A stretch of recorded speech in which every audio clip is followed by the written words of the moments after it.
the reason that God loved Jacob, even though he was a deceiver, and he hated Esau because of the fact, number one, Esau was more of the flesh. He was living in the flesh. Otong gibaligya ni Esau ang iyang birthright in exchange of usa ka banihadong sabaw. Well, Jacob was so obsessed sa blessing ni Lord. Unang naningkamot siya buhat para makuha niya ang blessing. And that's the reason yun itong author. That's the reason that God loved Jacob, because Jacob was after God and His blessing, while Esau was living in the flesh. So God hated Esau because he lived in the flesh. Blessing in the Bible is very important. So, pag humana nag-release sa blessing ni Isaac adto kang Esau, ni Jacob, ni abot si Esau. Nagdalag sabaw pa kao diyan inin sabaw. Kisa man ka? Siya ako si Esau, imong kinamurahan ang anak. Sakit siya na itong ganiha. Ako nang release ang blessing ngadto niya. Siya pa, wa nagwilain. Si Jacob to. Baling hilak ni Isaac, hilak mo Esau. Siya pa, panalangin ko. Pasig napay nabiling panalangin din na. Ningon sa Isaac. No, wala na. I have released all blessing to Jacob. I could not reverse that one. Tawa? Paling hilak, nangulog si Isaac because he knew that he could no longer take back the blessing that he released to Jacob. Si Esau, hilak po pa. Pasig na pa nabilin niya siyang kamay. Ingot, Isaac, wala na good. Anak, sorry, wala na good. Hurot na good ako release dito ni Jacob. Ano ka mo mga mahan? Mga ginikanan, when you release your blessing sa inyong anak, permanente na na. It could not be taken back. It will fulfill its purpose. Okay? So si Leah, gidisip ni Jacob si Isaac nga halap. May daot mata. Si Leah, daot pug mata. Sowing and reaping. Ha? Look at the principle. Daot og mata si Isaac, gidisip ni Jacob. So nagkaasawa siya, babae nga, daot pod og mata. But, nagugma man si Jacob kang Rachel, not for Leah. So reklamo siyang laban. Yun si Jacob, di ba, ni-work ko ni mo for Rachel, nga naman mo gihatag si Leah. So niyo mo si Laban, you really want Rachel? Work for me for another 7 years. And nagugma mo Jacob, he worked for another 7 years for Leah. And during this time, for Rachel, during that time, Leah felt unwanted. He felt unloved by Jacob. In fact, ningon na rin versikulo. When the Lord saw that Leah was not loved, He enabled her to conceive. Okay. Make sure if you feel unloved or unwanted, remember this. God says everything. And He loves you. Leah may be unloved by Jacob, but God chose Leah. And out of her life, God gave Leah a legacy. O saan ang legacy gihatag ni Leah sa Ginoo? The 10 tribes, the 10 tribes of Israel comes from Leah. Only 2 tribes from Rachel, Benjamin and Judah. All other tribes the 10 tribes, all came from Leah. You may be unloved, you may be unwanted, but God loves you. He cares for you. He chooses you. In spite of unsay treatment sa ibang tao diha ninyo. Okay? You may feel unloved, but remember that you are deeply loved by God. Okay? When you feel unloved, remind yourself that God of heaven loves you with an everlasting love. Okay? Sometimes the person people overlook is the one heaven chooses. Leah was unloved, but God built a legacy through her. Okay. She was never wanted by Jacob, but God loved her anyway. Okay, Hagar. Hagar was an Egyptian. Ulipon ni Abraham o ni Sarah. Wa man kahula si Sarah suggested to Abraham, you sleep with Hagar para magkaanak ta. So nanganak si Hagar, siya ilang bata? Si Ismael.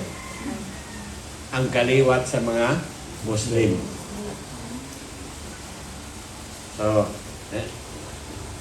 nanganak, ipaganak si Ismael. Then after a few years, nanganak si Sarah, ginganlan og Isaac. So, si Isaac manghod ni Ismael, half-brother ni Ismael. Ang tungkol ng mga bata, mag-away mo ni mga bata. Diba? Naabot ang panahon, nag-away si Ismael o si Isaac. Nasuko si Sarah, kaya nilaban siya ang Isaac. So, yung iinan si Abraham, palayasan na si Hagar o si Ismael, kaya sige na nag-away ni Isaac. So one day, ningon Biblia, nag-impake si Abraham og mga sakot, tubig, mga pagkaon, o iyang gihatod si Hagar, kuyog ni Ismael, ngadto sa kamingawan sa wilderness, and ipapahawa siya. And then the Bible said, nga niabot ang panahon, nahurot na ang ilang balon nga tubig o pagkaon, magmalatay na sila sa kauhaw o sa kagutom. And then Hagar prayed to God. And God responded. He appeared to Hagar as El Roe, or Jehovah Roe, meaning the God who sees me, or the God who sees. Okay? O, diba dahil? Ang Ginoo nga nakakita. Okay? So si Hagar, yung Lord, dili ko ganahang maglantaw sa akong anak na mamatay ginahinay doon sa kagutom o kauhaw. So my dear brother and sister, you may be like Hagar today. You are facing a lot of problem. Yung murag dili na nimo kaya, you are at the end of your rope. Okay? You don't know what to do. You're about to give up. But listen, you have a God who is El Roe. He is the God who sees everything. He sees your tears. He sees your struggle. He sees the stress that you have in your life. Nakita na niya tanan. He sees the problem that gave you sleepless night. Okay. He says that you are about to give up. Rejoice, we have a God who is Jehovah Roe. He will come because He sees your struggle.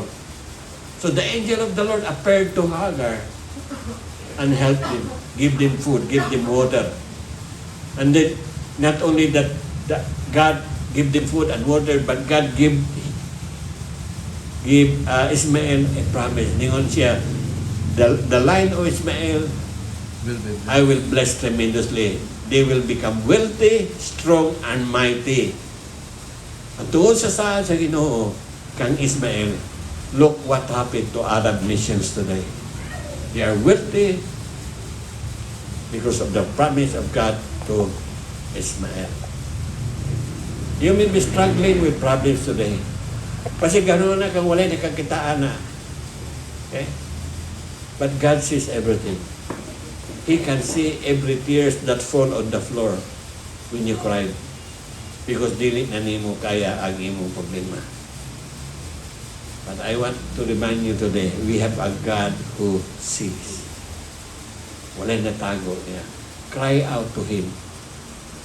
And He will come and rescue you. Amen? Amen. 1 Samuel 10, si Hannah. Hannah means Gracias. grace. Okay? Di ba na anak niya, Hannah Grace ba to? Doble na, Hannah Grace ba? Hannah is a Hebrew name which is meaning anak, grace. Okay. So Hannah, nasa bana. Okay? Yang nakaparat iyang bana, doon ay kabit. Si Piniha. Nga, daghan mag-anak si Piniha, na si Hannah wala man. Sulog-sulugon siya ni Piniha. Ngi. Iglagot kayo si Hannah. Ampo sa Ginoo Lord. Tagay kong anak, God. Siya ko Sara. Kung manaabot siya, Lord, ako siyang idedikal ni mo. I will give him back to you. So, si Hannah nag-ambo siya. Niyon dali, Hannah didn't give up when her prayers felt unanswered. Wala man tubaga dayon sa Ginoo iyang mga pagampo. It took years. Okay? She kept praying. She poured out her soul and heaven listened. Okay? Look, akong pada niya, she turned her irritation into intercession. She pours out her heart to God. Okay? So, Hannah, year after year, Hannah prayed. Year after year, she waited. Then one day, God answered. The answer took time, but the promise was worth the wait. Just because God is silent doesn't mean He is absent. God may be silent, but He is working behind the scene. Okay? So, Hannah never gave up. She persevered and kept believing. God answered her prayer and she fulfilled her promise to God by giving back Samuel to the Lord. So just because God is silent does not mean He is absent. Inan ba ganun siya sa katong high priest? Kaya nag-ampo naman si Hannah. Sa iyang deep prayer, nag-thanks tingali si Hannah. Inan siyang ilay, "Uy Hannah, sa'yo pas buntag, hubog na ka." So nakainom kang beer sa beer man gigamit Biblia. Tingali dahan ka ni inom og beer, buntag gani nahubog na ka, may sulting ilay ang high priest. Ingon si Hannah, "Lord, wala ko nahubog. Nag-ampo ko sa Ginoo." So, munay life ni Hannah.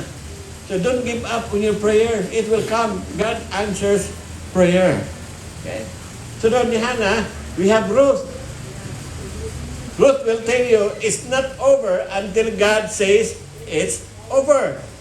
So, sa book of Ruth, okay, Ruth was a woman from Moab. Saan ang Moab? According to the Bible, Moab was a place cursed by God. Tinunglo ang Moab. Tanang taon nagpuyo sa Moab, tinunglo sa Diyos. Now, si Elimelech ba itong? Abimelech. Si Abimelech, nga bana ni Naomi, they were living in Bethlehem. And Bethlehem in Hebrew means the house of bread. Then niabot ang panahon nga, there was famine in the house of bread. Doon ay kagutom sa Bethlehem. Famine in the house of bread. Si Abimelech and Naomi decided to relocate to Moab. They were trying to escape the famine. So they went to Moab with their two sons, Chilion and I forgot the other one. Duha ka anak, lalaki. Then paabot dito sa Moab, naminyo iyang mga anak. Ang usa naminyo kang Ruth, ang usa naminyo kang Orpa. Unya kay katong lugara, tinunglo mo to sa Ginoo. Digtong lugara, namatay si Abimelech, namatay ang iyang duha ka anak nga lalaki. So ang nga bilin, puro byuda. Si Naomi, si Ruth, o si Orpa. Unya niyon si Naomi kang sa iyang mga binalaye, ayaw na kong targa o Naomi. Kaya kung siya marinig Naomi o Noemi, pleasant. Sa dili na pleasant akong life. Just call me Mara. Because the meaning of Mara means bitter. So, iyang gisomon, iyang duha ka binalaye, siya, mga anak, kay mga byuda naman ta, mubalik na lang ko sa Israel, sa Bethlehem. Kamu, kay batanon pa mo, pamana lamang mo glaen. So, si Orpa decided to stay behind sa Moab, but Ruth, she was loyal To know me. to her brother-in-law. Ingon siya kang Naomi. Wherever you go, I go. Your people will be my people. Your God will be my God. Una yung famous nga word ni Ruth. Okay? So, she gave up her country and family to live in Bethlehem. Now, Ruth was loyal in all her relationship. She was favored before Boaz. She was protected and blessed with sufficient provision. She humbly submit to Boaz. Boaz as kinsman redeemer, he redeemed her publicly. Okay. Dito sa kuan, pag abot nila sa Bethlehem pagbalik, si Ruth was a total stranger. Not only a total stranger, she was unwelcome. Because of the fact that she was a Moabite. Tinunglo. In fact, naibalaot mga Hudiyo nga ang taga Moab dili pwedeng musulod sa sinagoga. They will not allow them to enter the synagogue. So if that is the case, si Ruth dili pwedeng musimba. So Ruth was in a strange place. She was unwanted. But God's favor was with her. So all, kung inyong basahon ang entire book of Ruth, this is a story for you. This is the story about you and Jesus. This is a love story between you and Jesus.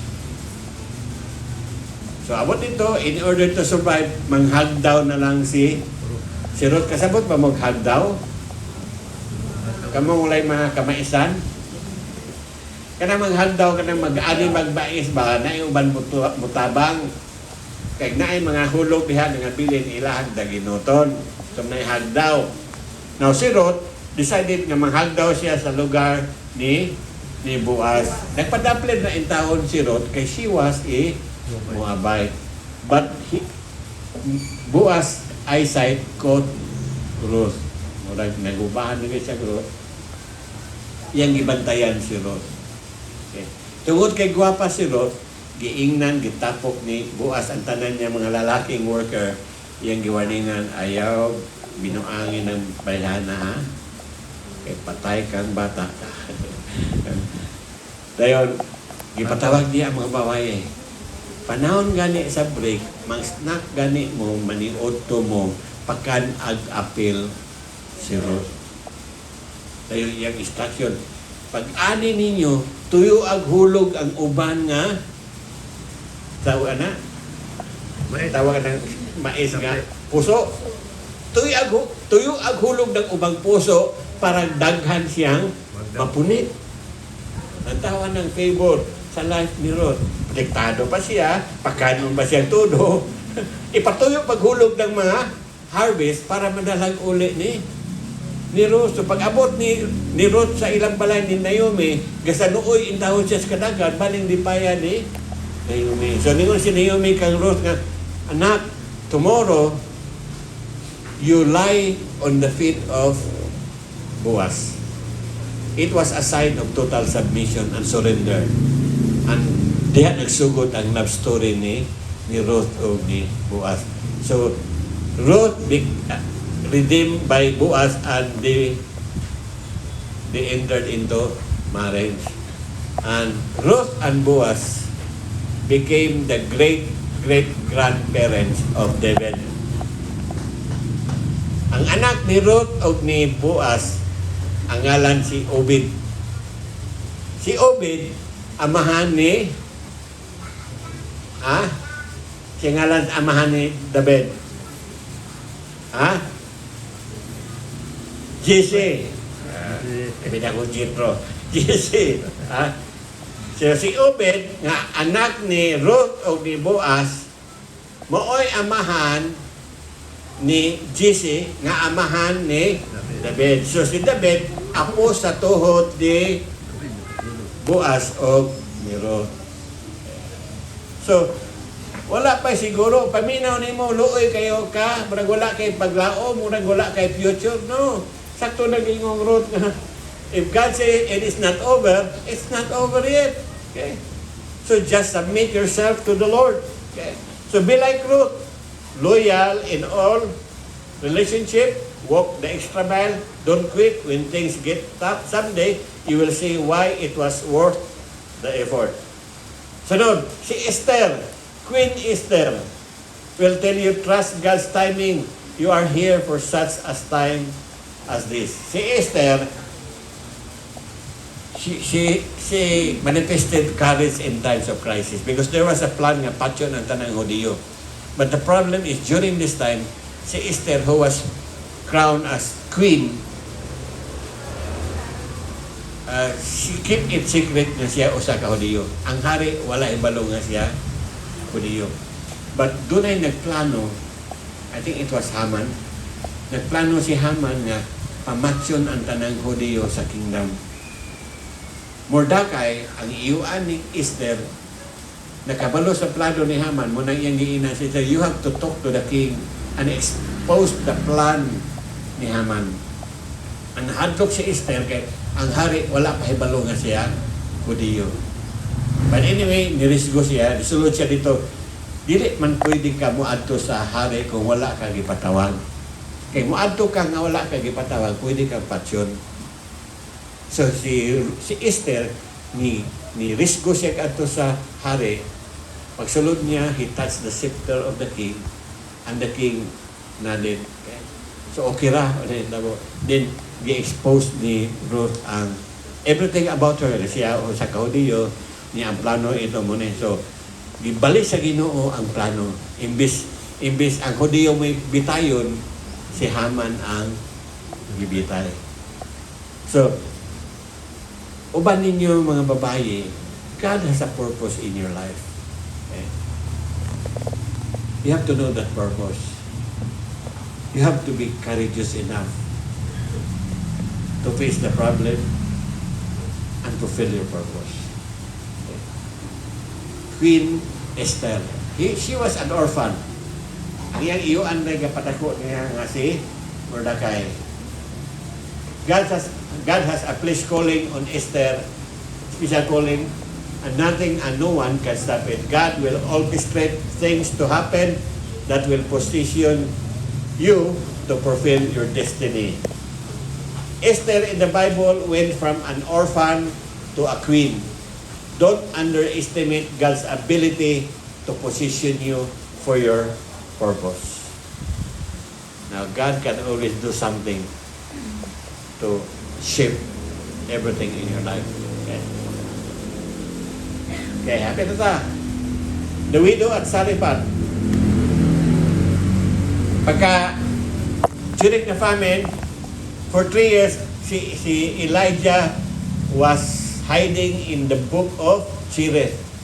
Ngayon ang Biblia, a raven will bring food to Elijah every day. The choicest food.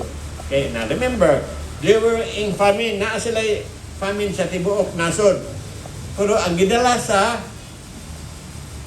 uwak nga pagkaon choicest food, meaning katong mga wagyu beef, mga steak, mga wala kadala ditong inanunan. Ha? Choicest food ang gidala sa uwak kada adlaw for 3 years. Nanguta na ito niyo, asa man kakuha itong uwak? O sa nagot ka lugar ay ang pwedeng kuhaan? Sa palasyo sa hari. Dito siya nangawag nangawag pagkaon para ihato dito tikali ka itong pagkaon para itong King Ahab. Giunay kuha sa uwak, gidalang ang tukang Elijah, wagyu beef karon sunod ugma. Lain na po, Kobe beef na po. Medium rare ugma, well done. Lamiya to. Tulo ka. Then after 3 years, ningon na Biblia, the book of Cherith dried up. So, ni balin si Elijah, based on the instruction ng Lord, yun ang ginawa kang Elijah. Elijah, depart from Cherith, go into Sarephat, you will find a widow in Sarephat, and she will provide for you. Lantawan ng pamaagis Ginoo. Kung siya'y problema ni Elijah, pagkaon. Wala siya kaon. Asa gidala si Elisha sa widow of Sarephat. Kung sa situation sa widow of Sarephat, magmalatay sa kagutom. Ang tawag ng Ginoo, kung ikaw, gigutom kag maayo, asa ka ipadala? Ato ka ipadala sa tao, kag pagkaon, onda. Diba? Kunya kaya ang Ginoo, dito mo po siya ipadala sa usa ka tawo nga, magmalatay na po sa gutom. Lahi ng pamaagis Ginoo. So pag-abot dito, niyon tong byuda, sir, muna naman yung katapusan ng pagkaon. After this, sa manamog luto ini, mamatay na sa gutom. Niyon si Elijah. Ayos sa gana, ako'y unang pagkana. Baga kay daw si Elijah. Siya ay sa kanan natin, ako'y unang kaon. And God will bless you. Okay? Ito man, ipagkaon niyang una si Elijah. Ningon niya, di naman mahutan og flour ang iyang lutangan. Di na mahutan og flour of oil. The Bible said, ang flour ko, ang supply sa flour of oil, nilungtad hangtod na human ang famine. So the widow of Sarephat, wala siyang ngalan, widow lang, taught us a supreme example of selfless giving, trust, and obedience during extreme hardship. Nihatag siya, talawala sa kalisod. Daghan na to, ni tamang hatag, man, naglisod man ta. Ha? You want miracle? Kanang miraculous provision? Panghatag mo, panahos kalisod. The Macedonian Christian, di ba nanghatag sila ng Paul in their extreme poverty? Nadili lang sila pobre. Hinay kang pagka-pobre. Sa ilang pagkahinay kang pagka-pobre, dingos Paul, sila mo'y the best giver sa tanan. So, migsoon, ang greater blessing naa diha sa panahon nga muhatag ka nga naa kas talawala sa kapisot. Muna gihimo sa babaye. Selfless giving, trust, obedience during extreme hardship. Because she trusted God, she received daily provision for the duration of famine. So, ningon dere, the widow kept pouring jar after jar, the oil flowed. Only when there were no more jars did the oil stop. The limitation was not God's supply, it was the number of business available. Never underestimate gahom sa Ginoo sa imong kinabuhi. Time will come that you will serve your enemy. You will lose your power, you will even lose your eyesight. But God, being the God of restoration, gibalak sino iyang strength one day o iyang nahugno ang usa ka dako nga gym where many thousands of people died kay naka-revenge si Samson. So he was playing around with this anointing. That was negligence. No? Dili nagaingon magsuon. Samson was connected to Delilah because of kaulag. Boaz was connected to Ruth because of purpose. So you choose wisely. Amen? So di alaman sa tataman kay magtaas na kay ato putong apilon tong uban. But I hope nakakuha mo mga lessons ini sa ilang mga kinabuhi. So Samson's negligence cost him his power and everything. He lost his sight and served his enemy, grinding grains round and round. Preserve God's power and everything in your life. So do not play around with that power because that is holy. So Sa kagwapo ni Daniel dagang nasuya. Imagine Daniel served 4 ka hari. Ha? Sa ato pa ng Pilipinas, mag-change ang presidente, bago na pong staff. Dito, 4 ka hari ang diserbisyuhan ni Daniel. Kano man? Because he was a man of integrity. Okay? Wa ko sila makita ang sayop ni Daniel. The only thing na ilan nakita is this. They notice that Daniel pray to the Lord 3 times a day. And direction siyang prayer facing Jerusalem. Okay? So, ningon itong mga satrap, na-envy mo silang Daniel, siya atong i-persuade ng king na maghimo siya o kanang Statue. Statue nga bawal ang musimba sa laing Ginoo. Gawas lamang sa Hari. statue sa hari, ilang simbahon. Kinsa ganitong dili motuman patso niya, gibutan ko dito nga this command is not subject to kanang i-reverse or i-amend. Okay? Not even the king can change this one. Yan, nipirma po si King Darius. Lain to si Buginisar, si King Darius ini. So dito na. Yeah, si Daniel kay mag-ampo, naman siya sa balkonahe, mag-ampo, so daya kay siya. Maghapa-hapa siya dito, padulong sa direction sa Jerusalem. Nakita siya dayon. Ipatawag din siya sa hari. Ang hari, nalibog ang hari kung sa iyang buhaton. Kasi si Daniel, palangga sa hari. Yan, ningo man ang Biblia nga, ang balaod nga, ultimo ang hari, dili ka change sa balaod. Dapat si Daniel itambog sa lion's den. Okay. So, itambog siya dito. So, after na buntag, buhi na si David. Si Daniel. Gitat siya ang isang gamay. So, niyon itong ubang tangali, busog ng layon. So, ilang gitambog itong mga ubang, ilang gikuha si Daniel, yung gitambog itong ubang mga servant, awa pa gani kaabot sa yuta ng servant, gilamoy na dagang layon. Okay? So, unsa may nakasave ni Daniel? He was a man of prayer. Okay? Your prayer in public will save you in public. Okay? I mean, your prayer in private will save you in public. So be like Daniel. Be a man of prayer and develop the trust in the Lord. Jacob. Okay. God loved Jacob but hated Esau. So ako naning gikuan ninyo. Jacob had a dream. Okay? Kaya nilayas mo siya kay iyang gikuha tong blessing ni Isaac. Layas siya. Abtan siya gabi sa lugar sa Luz. Gikapo siya. Gikuha siya bato. Yang himo o unlan ang bato. While natulog siya, nagdamgo siya, kita siya stare. Kaya siya na. Magdalan, antod sa panganod, kung nakita niya mga angels moving up and moving down.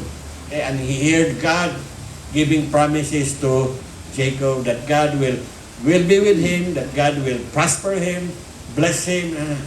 So pagmata niya, ningon si Jacob nga, oh, this place is not an ordinary place. This place is Bethel. Meaning, this place is the house of God. Ano yung meaning of Bethel? The house of God. So, from Luz, nahimo ang ngalan nga Bethel. Okay. So, dito na sinati ni Jacob ang Ginoo. Bisan to si Jacob luyagon. Grabe ang blessing sa Ginoo. Tungon mo siya desire nga ang pangandoy ni Jacob, ang Ginoo, he want more from God. Okay? So, God promised to bless Jacob. So, niyon dali, a stone become a pillow. Gikapo siya, nagkuha siya, kana, bato yung himo og alognan. A pillow become a pillar. Pag mata niya, tungod sa damgo, ningon siya nga, oh, this place is the house of God. So, ang katong iyang alognan nga bato, ningon ang Biblia, he made it into a pillar. Okay, from a pillow into a pillar. And the pillar become a reminder of God's promise. Sometimes, The hardest ground becomes the holiest ground. The very stone that feel like burden, today may one day stand as witness to God's faithfulness in your life. Okay, happy to that. Oh, last na ni si Samson. Samson was a Nazarite. What is a Nazarite? Jesus was a Nazarite. Nazarite is a vow. Kung Nazarite ka, dili ka pwedeng magpaalot. Di ka pwedeng manghimungot. Bawal na sa Nazarite. So, tanan nga Nazarite, tagas buhok, tagas bungot. Mga emertanyo. Okay? Ang strength ni Samson was not on sa iyang buhok nga taas. Ang iyang buhok nga taas, it was just a symbol sa iyang pagka-Nazarite. Sa iyang vow as a Nazarite. So, Samson was a Nazarite set apart for God and to demonstrate God's power through human weakness. His life shows how God used a flawed person to accomplish God's plan. Okay? So, tanan-tanan na diferensya. Wala yung sa nato na rin nga perfecto.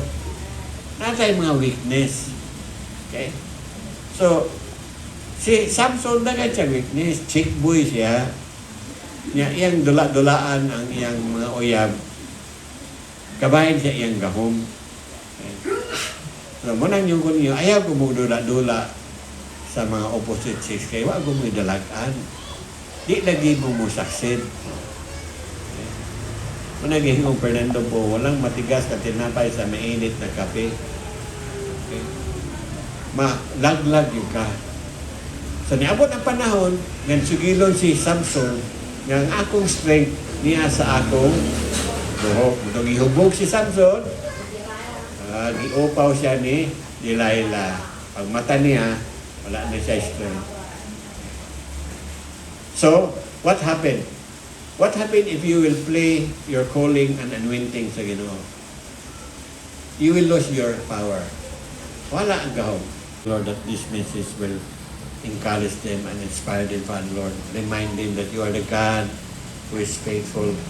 And your faithfulness is greater than all our problems. Your grace, God, is greater than all our sins. So Lord, salamat Ginoo. That as long as you are with us, Lord, we are in good hands. Para ikong kasaway katapusan, imo lamang, Lord, at tanang doog himaya sa ngalan ni Jesus. Amen. Amen. Hallelujah. Crisis. Salamat Ginoo. That Lord, your word will continue to strengthen us and guide us and enlighten us, O God. Salamat Ginoo. Ikaw magaban ka na mo sa pamamagitan.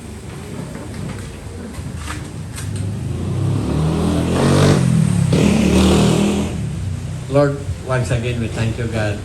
And Lord, we pray that as we depart from this house, we will bring with us, Lord, your grace, your faithfulness, that will sustain us in this coming week.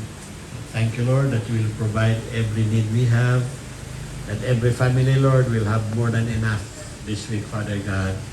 And Lord, we even pray, God, that you will open doors of greater opportunities. You will give your people greater days and better days. Salamat, Lord, that this week, your uncommon favor will be with us. Thank you, Lord, that we will find favor before your eyes and before the eyes of other people. Dalaygon ka, Lord, so katapusan, amo kang gidaig Spirit be with you, now and forever. And all people of God says, Amen, Amen. Thank you and God bless you. Salamat Suya. Welcome to Takoy mo di ko. Salamat.